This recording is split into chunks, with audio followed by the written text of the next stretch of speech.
Hello, welcome. Welcome. This is the global community for adults who are healing CPTSD. My name is Athena, and I'll be facilitating our time together tonight. It is Monday, March 9th, 2026, and we are on week 9 of our guided read through Pete Walker's most recent book, titled Holistically Treating Complex PTSD, a Six-Dimensional Approach. And if you're new here, I want to warmly welcome you. Your presence with us is felt and valued, and we're so glad that you have chosen to log on to this channel or listen to this replay. And we've all been showing up here together for a little bit over 12 years now. And we show up about once a week and we share what works, what hasn't been working in our healing journey, and we check in with one another. And if that is something that you are interested in and open to, or you find it helpful and supportive, or at the very least interesting, then hello. We are so glad you're here. And if for some reason you're looking for another type of channel or other types of resources, there are so many incredible resources out there these days for complex PTSD. When I first started my healing journey, probably, when things first started going on and I was in need of support, it was 2013, and there were not any resources available. There were very few resources that were available, and the types of resources that were available were not as accessible. There was a YouTube channel that was helpful. There was one book that I knew about, and another book that I didn't know about, and one that was about to be published.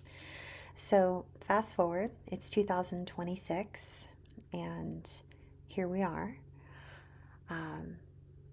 And we are very, very grateful to be one of hundreds or even thousands of resources that are available for those who are choosing to be on a healing journey from repeated relational trauma. So we warmly welcome you. If this is your first time here, we usually check in with one another for the first 10-15 minutes, and you'll find, if you're here on a replay, in the comment section a link to where you can click ahead to where the reading begins. Usually one of our community members will post tonight's book content, or tonight's content, or in this video, the reading begins at, and then there will be a number that you can click on, and then that will take you directly to where we are. So if you'd like to stick around while we check in with one another, you are warmly welcome to do so. But thank you for your presence. Thank you for being here. And before we move forward, before I say hello to everyone, let me post a link. There is a link in the chat box, and there's a link in the description section of this video. This channel is made possible by the Foundation for Post-Traumatic Healing and Complex Trauma Research, also known as CPTSDfoundation.org. And when we're not here on Mondays, we are over on a private server away from social media, where we are connecting with one another.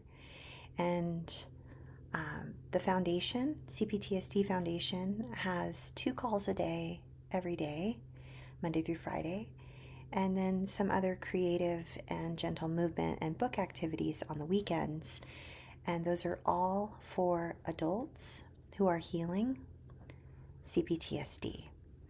So once again, thank you for your presence. We're so glad you're here. And yeah, now I'm going to check in with everyone. I want to pause and say thank you so much to Jeffrey Sherman, to John Harvey, and to Ninja Taco. Thank you so much for just everything you do to make sure that our chat box is a safe place for our community to come and connect. And I appreciate you. Thank you for being my Blue Wrench crew. And I'm just so very grateful for your presence. A warm welcome to you, Vanessa and John Harvey and Jeffrey Sherman. And a warm welcome to you, Kitty and Karen and Candida.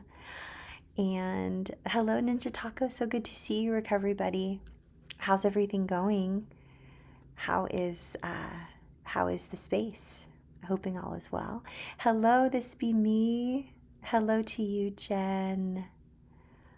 Oh, Brave Vanessa says, I hate trauma anniversaries, especially this week. I'm so sorry, Brave Vanessa. I hate them too. And I'm with you. Truly, really just offering you a lot of compassion and support. A warm welcome to you, Nadine. And hello to you, Greg. Hello, says Duck. So glad to be here with you all. Oh, this be me says, that was maybe 25 years ago. I don't know. Time is so warpy and the world spins so fast. I am just a snail in the universe. Oh my goodness. I am grateful for the pace in which we get to move about and where there's no one able to rush us, honestly. I'm missing a whole bunch here. I have a feeling that there's something about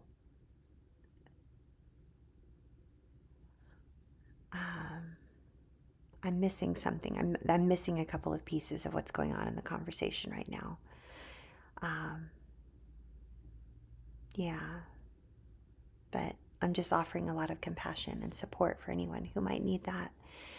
And thank you all so much. Thank you all so much for whomever among you sent emails to me to share with Kate. I'm still waiting to hear back from Kate, still waiting to hear any updates. And if I am able to hear from her or connect with her, I will reach back out to each and every one of you who sent a message. So thank you. Oh, Ninja Taco, I'm so glad everything is great and relaxing. You absolutely enjoy that. You enjoy that. You deserve that. We are so happy for you.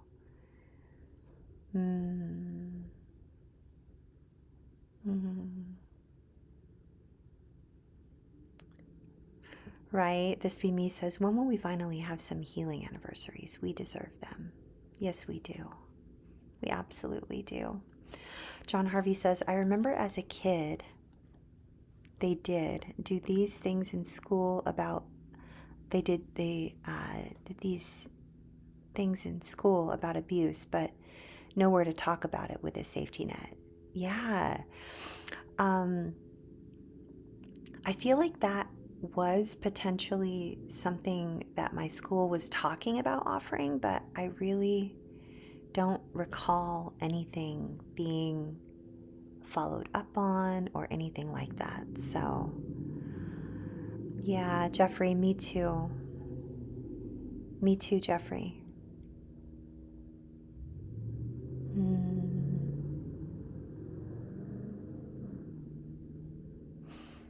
Yeah.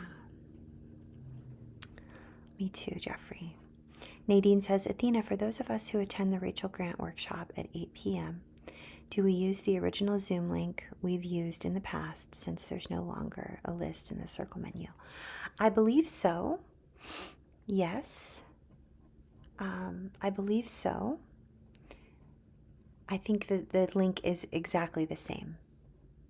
the same one that she has always used. I don't think the link has changed. And as a safety net, Nadine, thank you so much for asking. There is a way to go to rachelgrantcoaching.com,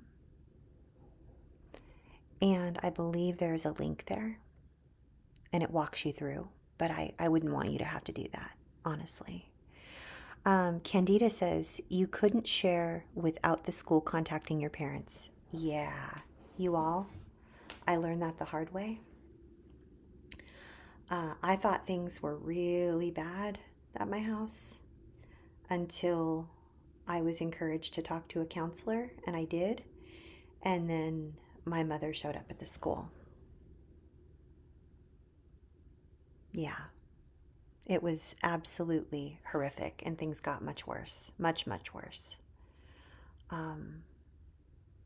Yeah, they really just didn't know. They didn't understand what they were doing to us, like by telling us that it was safe to talk, but then they were mandatory reporters, right? And honestly, like looking back, I really don't think that the counselor believed that I was being honest. It was almost like I could tell that perhaps she didn't believe me, and so she wanted to contact my family. And she didn't know that what she did was make everything much, much, much, much worse and far more dangerous. Yeah, it was really, really horrific. Jen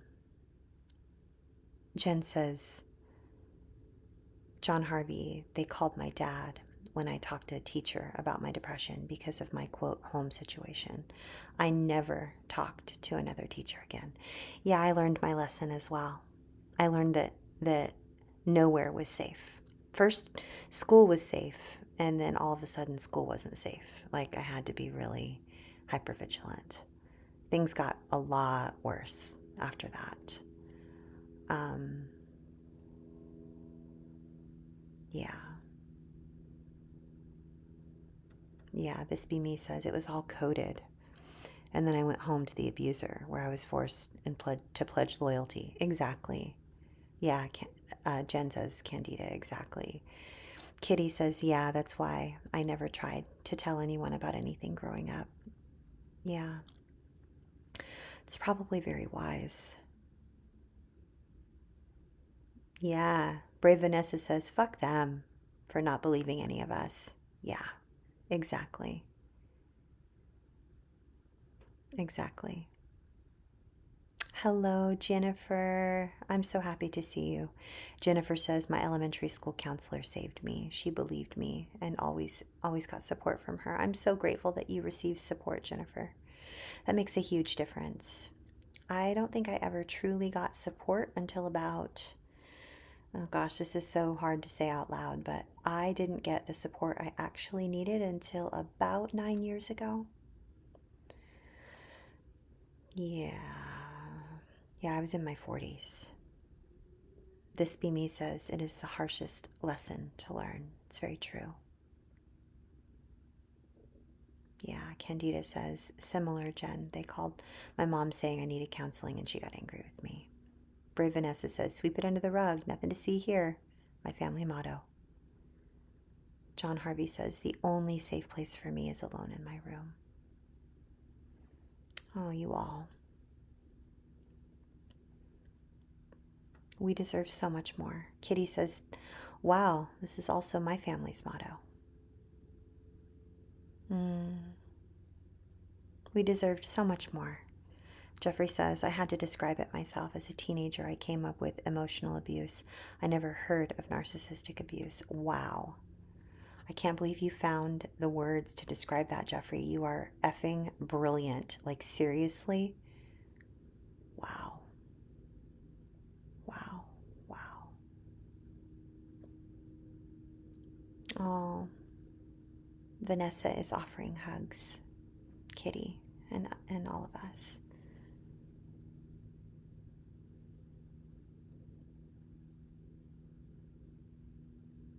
Hello, Lisa. We are so happy to see you. We are just getting started here.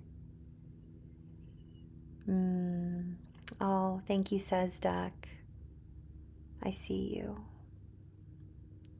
Not getting support until your 40s. I just really want you to know that you're not alone. It hurts my heart. It hurts my heart so bad to know that that's like a thing, right? Like no one deserves to wait until their 40s to actually um, receive the support that they deserve and need. Seriously.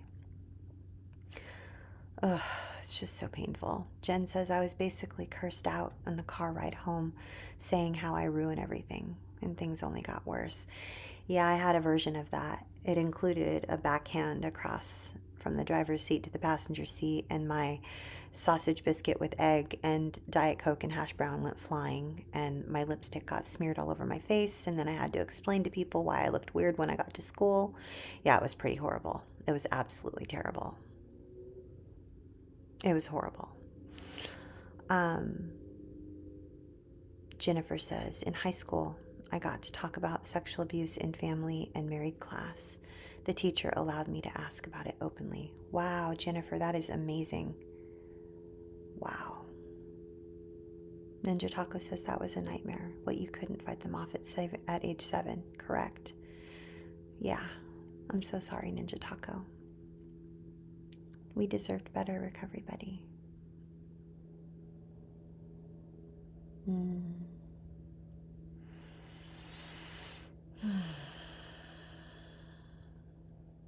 Kitty says, I still haven't gotten actual professional help or support that has meant anything. I only have this. I'm so sorry, Kitty. I'm so glad you're here. So very, very glad that you are here. We are all beside you. We are with you in solidarity. We see you. We get you. And yeah. Yeah, we're very glad you're here. Yeah. So we are going to begin our reading. I'm going to find our page in the book. And we are going to have tonight, we're going to begin at Vignette 3, middle of page 109. We're going to make it all the way through to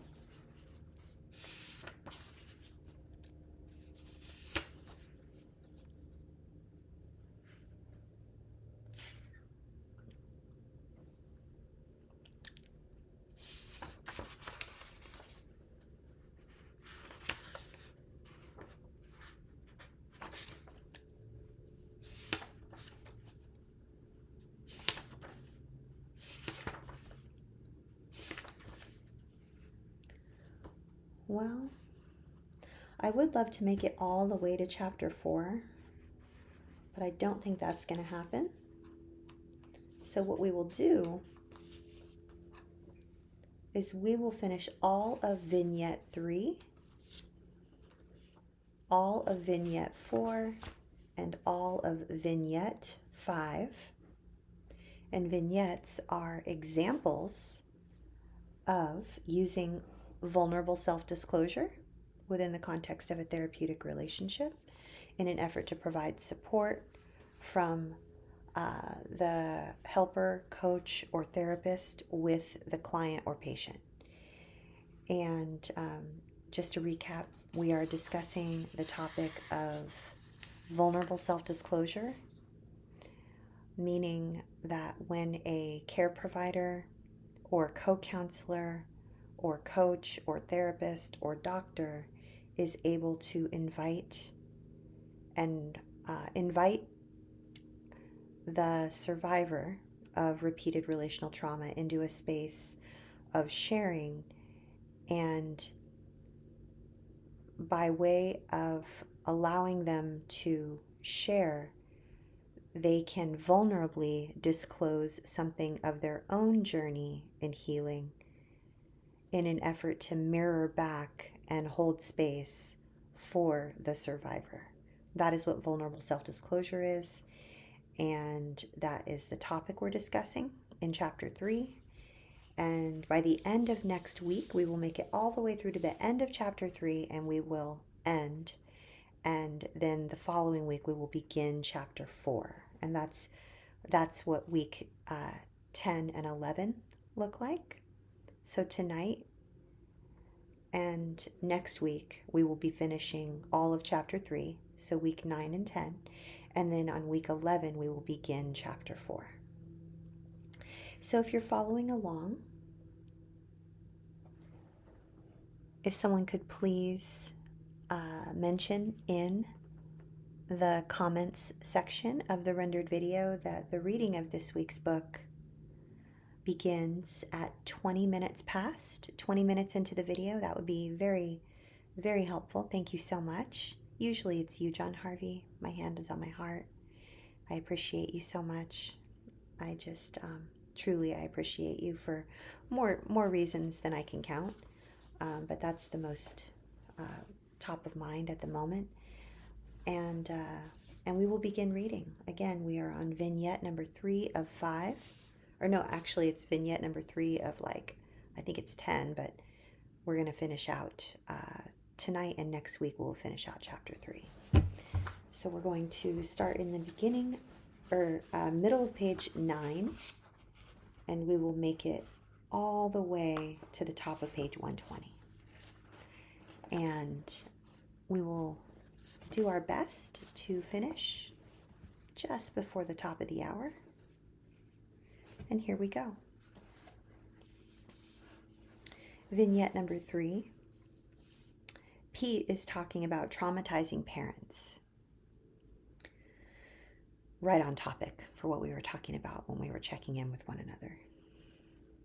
Pete says, traumatizing parents deal out their most intentional punishments, their most intense punishments, to children who protest maltreatment. And because of this, many untreated survivors lose access to their instinctive self-protectiveness.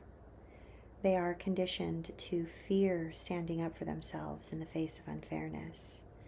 This makes their instinctive self-protectiveness especially difficult to reawaken.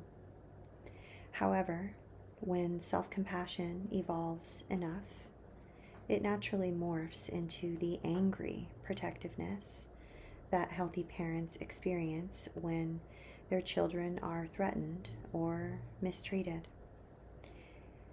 As accruing self-compassion cracks open a door to survivors' repressed anger about their childhood trauma, and this is Pete Walker speaking, he says, I use vulnerable self-disclosure to oil its hinges. The oil itself is my recovered ire, my healthy outrage about parental bullying, unfairness, exploitation, manipulation, hostility, and neglect. This instinct is inborn in all humans. When we love someone, our empathy for them instinctively moves us to act powerfully to protect them from maltreatment, top of page 110. Here's a brief example of how I emotionally self-disclose to survivors to stimulate their healthy self-protective anger. And again, this is Pete Walker describing his own experience. He says, these are his examples he gives to his clients. He says, I am feeling vicariously angry at your parents right now for teaching you to be so mean to yourself. I also lost decades of my life to attacking myself like my parents attacked me. Thankfully, I finally understood that my parents forced me to unfairly blame myself for everything that went wrong, even things that were clearly on them or someone else. More and more, as I angrily vented about this, my shaming, self-blaming critic diminished. So I hope you'll consider joining me in being mad at your parents for making you habitually turn your anger against yourself. Let's build the part of yourself that can learn to just say no to self-attack. End quote. Wow. That is powerful. And even though it's the third time I've read that, it always hits me. Like, seriously, Uncle Pete, like, you're a ninja. Middle of page 110. Vignette number 4, Awakening Self-Compassion and Self-Protectiveness. Liz and I have been working together for almost a year. One day she comes in reeling from being left by her fourth partner in 3 years. She is drowning in shame and berates herself mercilessly with a cat o' nine tails of her fatal flaws. Well, why wouldn't they leave me? Even I can't stand myself. I'm such a loser, an ugly, retarded loser. Oh shit, listen to me. I'm such a waste of space. I can't even beat myself up right. Retard is such a politically incorrect word. End quote. Pete says, I have heard so much of this in past sessions that I bet that I could interrupt her and pick up her litany perfectly like a parrot. So instead, I model compassionate self-care, and I say, I'm sorry, but I have to stop you. I feel so sad hearing you imitating your parents. I feel like a witness to violent bullying, and I'm tacitly approving it by not doing anything to stop it. Your parents were so endlessly unkind to you that you were forced to join them in treating yourself the same way. Liz, I know you well enough now to insist that you are a good person with a good heart. You have so many good qualities, top of page 111. Intelligence, generosity, integrity, kindness to others. You don't have to let your parents get away with brainwashing you into always devaluing yourself. That partner who just left you was your fourth narcissist in a row. And he scapegoated you almost exactly as your parents did. Pete says, I let myself become teary, sad from both compassion for her and from remembering how I too used to abandon myself so codependently to narcissists. And then Pete continues, it is cataclysmically unfair, Liz, especially as you are such a loving person. It is so ironic. You're actually too loving, except to yourself. End quote. And then Pete continues with us here, and he says, that hit the right neural pathway. Liz's eyes are welling up, and here come her tears, and hopefully the chance to morph them into self-compassion. I let her cry silently with a few soft, encouraging yeses. And suddenly her face begins to scrunch up, and it looks as if she is about to turn against her crying. I interrupt. It's okay, Liz. It's good to cry. You've had a couple of good cries in recent sessions. Those tears left you feeling relieved and on your own side. Let your tears come. You can't cry too much here. Yeah, that's it. That's great. Let those tears invoke your kindness toward yourself and toward that sweet little kid in you who suffered so much painful parental rejection. Liz cries and cries some more and folds softly into herself, breathing deeply and slowly. And after some silence, I add, it's so sad how they set you up to fall in love with narcissists like them. You've had too many partners who only take, who can never get enough, partners who hate and shame you whenever they feel bad and need someone to take it out on, just like your contemptuous parents. Liz's crying springs forth again from an even deeper place. I feel an empathic sense of relief as her body relaxes into it. Her tears ebb, and she says, "I was just so lonely and scared all the time. I feel so sorry for that kid. I wish I could go back and help her and tell her it wasn't her fault." Top of page 12. For 10 more minutes, she grieves and verbally vents out the pain of her own self-abandonment. She says, "I've just been so mean to myself. Can I say I'm sorry to myself?" And Pete nods. And Liz says, "I'm sorry, Liz." And then she laughs. That sounded kind of weird, but it's good to hear it. I think I get this self-compassion thing. I think I'll say it a few more times. Her voice begins to crescendo as she croons, "I'm so sorry, Liz," half a dozen times. "I'm so sorry, Liz." And at the same time, her vacillating crying and laughing fluctuate until they merge into the most powerful kind of release, laughing and crying at the same time. She's like a treasure hunter who finally finds the gold of self-permission to befriend herself. She then retreats into what looks to be a very deep peace. How wondrous that deeply emoting can rescue survivors from having flashed back into the interminable despair of the abandonment melange. How beautiful the moment is when their tears and angering suddenly morph into laughing and crying. Delicious tears of relief. Their abandonment pain is metabolized and their hopelessness evaporates into laughing delight. Most are happily stunned that they feel delivered into a state of being grateful to be alive, when a moment earlier they believed that they were at death's door. And this vignette continues in the next section. Section 2, Cultivating Self-Protectiveness, bottom of page 112.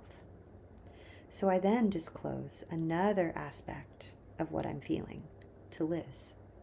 And I say, "Liz, please let me know if this is not okay, but besides feeling a great deal of compassion for you, I have to let you know that I also feel really angry at your parents right now. Some of this, of course, is my anger at how much my parents were like yours, but I've vented out a ton of that already. Most of my anger right now, Liz, is at your mother and father for being such bullies and for intimidating you into believing," top of page 113, "into believing that no matter what, that it's always your fault." So Pete lets out some mild anger into his tone of voice, and he says, how could they not see what a lovely person you are? How could they not be proud of you? How could they pick on you like that? I almost feel sorry for them for missing out on what a lovely child you must have been." And Liz looks a bit surprised, but bright-eyed. And then Pete says, "So Liz, let me ask you, is there any part of you that feels like you might be justified to feel angry at them and at those 4 condescending narcissists that they set you up for?" And Liz's answer comes with some volume. In less than a second, she says, "Yeah, I feel pretty pissed off right now. They really were bullies, especially my parents. They were so much bigger than me. What could I do?" And Pete says, "Nothing then, but it's never too late to ventilate your just anger about past injustice. It's good practice. It builds new neural pathways that can be used to protest any new unfairnesses in the present." So then Pete encourages Liz to vent more anger. She lets loose for a full minute and then laughs in relief and delight at the sense of empowerment that it gives her. She sits 6 inches taller than I have ever seen her sit. And with a big smile that strengthens into a serious and determined look, she sparks, I finally get this reenactment thing that you've talked a lot about. This last boyfriend was not only a spitting image of my mother, he used the same kind of no-win verbal traps to set me up for emotional clobbering. Fuck the both of them. And after a bit of releasing laughter, she says, I can't believe I just said that I said fuck. I can't believe how powerful that makes me feel. I think this is going to help me spot narcissists before I get attached to them. And so Pete responds and he says, I'm so inspired to see your self-compassion opening up and stimulating your compassion-based right to protect yourself. I know this may sound oxymoronic, but it was really sweet to see you getting so healthily mad. Top of page 114. And Liz said, yeah, thanks, Pete. I'm going to seriously think about going no contact with my parents. There's a lot of people doing it online, on Reddit, raised by narcissists, support group that you turned me on to. And then Pete says, the preceding vignette illustrates a process that can help survivors develop their arrested ability to assertively support and champion themselves. As survivors' self-compassion and self-protectiveness steadily increase, so does their ability to identify and resist traumatizing reenactments. This in turn often aids them to shift toward pursuing truly healthy attachments. When this occurs, it is often because therapy has finally met the survivor's crucial unmet development needs for protracted experiences of safe and supportive relationship. It is important to note here that angering about past parental trauma can usually be done toward the internalized parents. It does not need to be directed in person toward the actual parents to be effective, unless, of course, the parents are being actively abusive in the present. And moreover, the development of the arrested instinct of self-protectiveness typically depends on gradually opening up intense, subjective experiences of healthy anger in the client. And because of the widespread taboos and complex nature of this task, awakening this all-important instinct will be explored more in depth in the next chapter, especially as it relates to internal self-protectiveness from the virulent inner critic. Bottom of page 114, in section 3, titled Cultivating an Openness to Empathy. Pete says, compassion and empathy are what healthy parents instinctively feel for their children when they are sick, upset, suffering pain, top of page 115, disappointment, fear, shame, injustice, loneliness, or depression.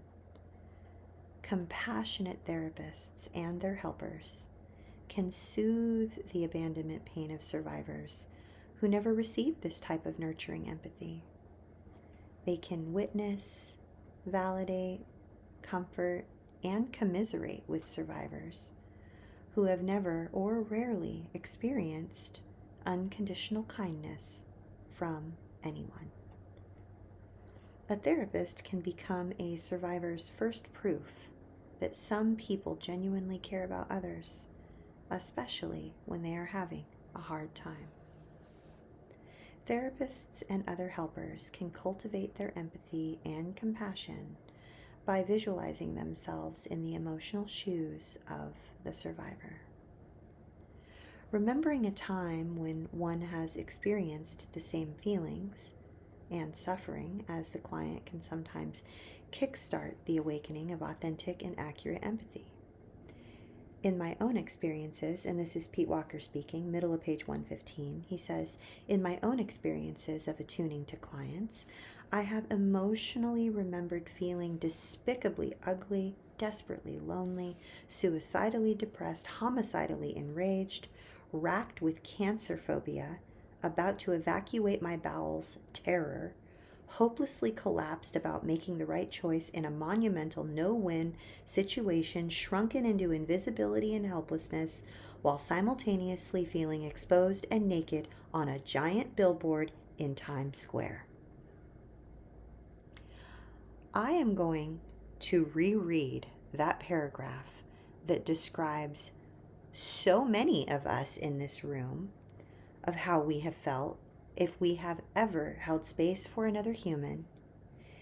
And I'm going to reread it for those of us who have never held space for another human but need to know that they are not alone in the daily struggle of what it's like to be healing from this shit, because this is what it's described as. Are you ready? This is Pete Walker describing his own experience as he is helping clients realize their own experience. Are you ready for this? Buckle up. He says, in my own experiences of attuning to clients, I have emotionally remembered feeling despicably ugly, desperately alone, suicidally depressed, homicidally enraged, racked with cancer phobia, about to evacuate my bowels, terror, hopelessly collapsed about making the right choice in a monumental no-win situation, shrunken into invisibility and helplessness, while simultaneously feeling exposed and naked on a giant billboard in Times Square. When the moment is right and appropriate, therapists and helpers can therapeutically commiserate and share such vulnerabilities when and if they have sufficiently grieved through the pain of their own similar experience. So this is me, Athena, toward the bottom of page 115, telling you that that paragraph that I just read twice could describe me on any given day. You know, a Monday, a Tuesday, a Wednesday, Thursday, Friday, a weekend. Um, it could just easily describe, I'm sure, any of us, because I've supported, I counted the other day, over 900 people in their healing journey. Almost 1,000 people, okay? Not to mention all of our community members with the foundation. So that describes, on any given day, any of us who are just doing our solid best to make it through while healing from all of this shit that we never asked for, right? So just thought I would say that. If you felt any of those things, any of them at all, you are not alone. I see you. I hear you. I get you. I got you. I am you. And now, towards the bottom of page 115, Pete says, profound distrust of other people is a defining issue in CPTSD. Since CPTSD occurs on a continuum of severity, the effects of social anxiety can range from anxious, superficial relating to chronic avoidance to severe isolation. Many survivors tell me that they long for social contact when they are alone, but soon after connecting, ache to get away. Many have to work hard to manage a persistent foot out the door syndrome, top of page 116. I had all too many wrestling matches with that torturing ambivalence in the past. Many untreated survivors find it nearly impossible to believe that anyone likes them because their childhood caretakers had no capacity for warmth. Such traumatized children were stranded light years away from a secure attachment. Their original traumatic attachments, if any, were often trauma bonds, social connections ripe with danger, and empty of nurturance. Now, new attachments, if any, are generally based on repetition compulsion, and they replicate their original trauma bonding. And in worst case scenarios, trauma bonds can be as severe as Stockholm Syndrome, a form of which is psychological imprisonment by a malignant narcissist or sociopath. Such relational trauma often makes the caring of others feel scary and shameful. Opening to someone's love and concern feels fraught with danger, especially for those who had borderline or charming narcissist parents who repetitively faked love to manipulate them. To remedy this, therapists and helpers can model self-acceptance and shamelessness of their own parallel issues around distrust and fear of vulnerability. Over time, this often proves to the client that the therapist's empathy for their excruciating social anxiety is real and not just a facade of kindness. This, in turn, helps survivors to trust and benefit from therapeutic empathy and caring. With enough empathic resonating and commiseration from their therapists, many survivors can learn that shared pain with a safe enough person is a powerful opportunity for comforting connection and relief. I'm going to pause right here, and I really want to highlight this healthy distrust that many of us have for others who are kind. I really can't underscore this enough. I have been showing up on this YouTube channel now for over 12 years, about once a week. And there are many people here on this channel who have only recently decided, after over a decade, that I might not be fake, phony, and not really nice, but just pretending to be nice. So if you've ever been in the camp where you were just like, yeah, who is this chick showing up, acting all nice like she gets it, and all sweet and kind and like whatever, fuck her. She's just like my, blank, fill in the blank, my sociopathic aunt, my narcissistic grandmother, my manipulative and coercive grandfather, etc., etc., etc. If you've ever thought that, you are not alone, because I get notes and letters and handwritten letters and coffee cups and necklaces and socks and teddy bears and all kinds of really cool, weird shit from you all in the mail and in my email box and in the DMs and all of the things and in the comment section of the videos, letting me know that, after, 3, 5, 7, 10, 12 years, you finally feel safe showing up, and that I'm not here to somehow trick you into healing the way that you were tricked and bullied when you were kids. So if that is you, there is no shame in that. And I want to wholeheartedly honor, like mad respect, deep bow, honor your level of self-advocacy to protect yourself from harm, because I'm a stranger on the internet. I don't care if my face is sitting there in my living room with my glasses on and I'm like staring at you on the thumbnail or the screen that you're looking at right now on the video.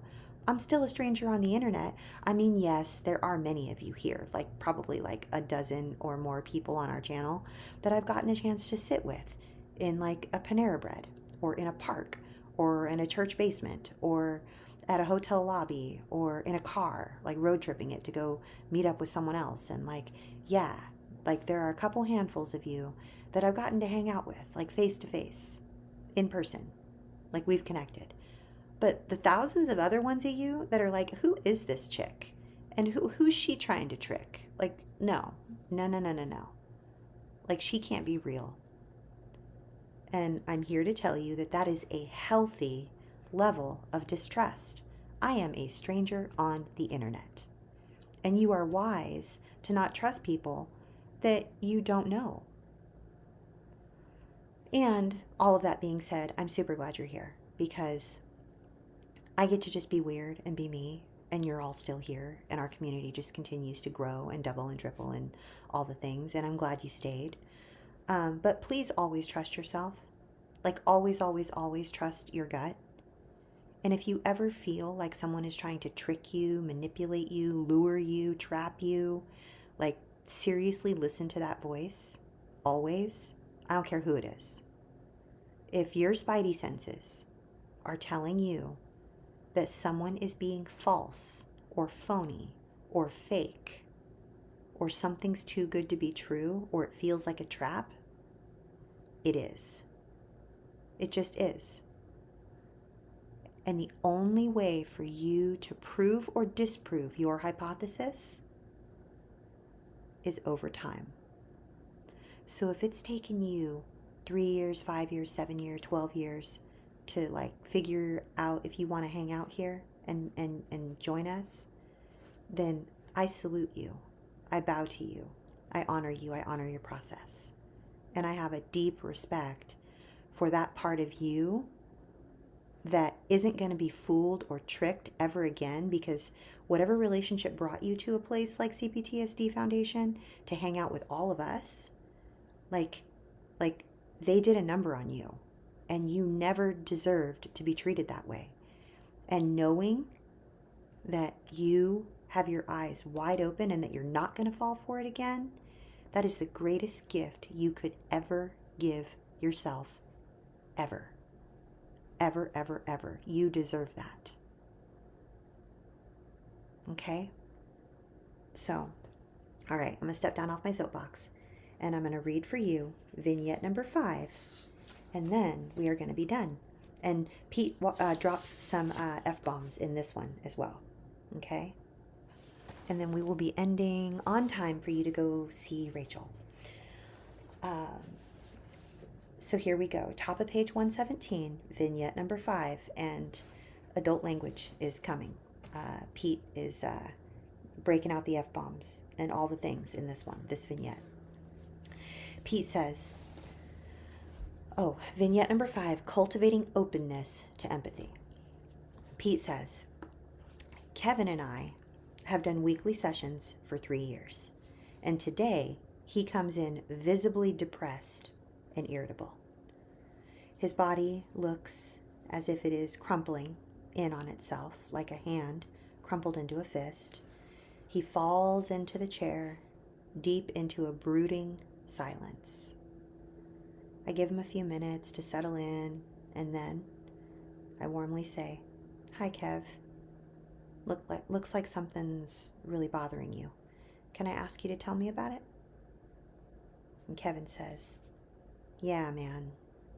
I'm flopping back and forth between feeling pissed off at you and pissed off at me, and mostly the latter. Every goddamn time I come here, I get a painful flashback at least an hour beforehand. Despite how much you have been there for me all this time, I go into massive distrust. I can't stop thinking, you don't really care. You're bored as shit with me. You're sick of me. And you're only tolerating me for the money. It's awful. I'm so convinced that you're just good at pretending to like me, that you really can't stand me. I even visualize you constantly looking at the clock, even though I have never seen you do that. Yada, yada, yada. I mean, I know we've talked a lot about this before. In spite of what you say, I know it's really all me, especially as no one else can really stand me because I am so fucked up. I just want to blame you and the fucking therapy. But of course, that doesn't last long before I'm back on myself, like stink on shit. I'm sick to death at this ping pong of blaming me, blaming you. Oh shit, no. Here comes those fucking tears. And then Kevin sobs, deep and long. He sobs into a prone position on the couch. And in a whisperingly, I intermittently encourage him, yeah. Yep. I get it. I suffered through the same feelings with my therapist all too many times. It's okay, Kev. Let those tears come. You always feel better afterward. Top of page 118. Kevin cries for a few minutes more, but for the first time, it does not make him feel better. He sinks even deeper into turning the anger on himself. Shit, if I can't trust you after all this time, how will I ever trust anyone? And once again, I normalize his distrust. but this time with a more vulnerable self-disclosure. Kev, distrust is so unfairly a trademark symptom of CPTSD. It sucks that it never totally goes away. I even still flash back occasionally into distrusting my wife of 20 years, despite her outstandingly consistent supportiveness. I pause to let him digest this, and then I continue. Fortunately, the distrust is so much more manageable now, especially because I had years of venting it over and over and over with my therapist, and bit by bit, the more I talked about it, the more I felt her caring and increasingly believed that it was real. Like my caring is for you. You are a lovely person. It feels so easy and natural to care for you. Kevin is tearing up again and seems to be drinking in my words, and after some silence he says, "Thanks for reminding me, Pete. I'm feeling safe with you again, and with me. I'm really getting it how this distrust is a flashback to how untrustworthy my parents were all the fucking time. I see now how I always think that distrust is my fatal flaw. I mean, how unfair is that? How could I have ever developed a sense of trust in that constantly hostile family where I grew up? My mother always had me in the crosshairs of her telescopic outer critic. Man, they were so scary. Whenever I was around them, I'd be freaked out that everything I did or didn't do was about to make them become unglued, and my eyes well up in commiseration. And then I let a modicum of anger reverberate in my voice. Yeah, Kevin. CPTSD distrust is basically the reappearance of the deep fear that our parents continuously installed in us. And like you said, how could we ever trust them? Top of page 119. We had to constantly be on guard around them. They'd turn anything that we said against us. Kevin angrily chimes in. My old man once slapped me upside the head for saying Happy Father's Day to him, and I was still young enough to actually mean it. My anger naturally arises in healthy protection mode. Kevin, yikes. That is Hall of Fame, cruel and warped. I wish we could go back in a time machine and do whatever it takes to put a stop to your parents' bullying. Yeah, I'd be up for that, Kevin growls. Tie 'em up, gag 'em every time they picked on me or my brothers. Kevin's teary, but he laughs really hard. That would have been so cool. I'd have to try that. Try that on my critic. A moment of silence, and then Kevin says, "Thanks, Pete. I'm sorry I lost sight of how you're always there for me.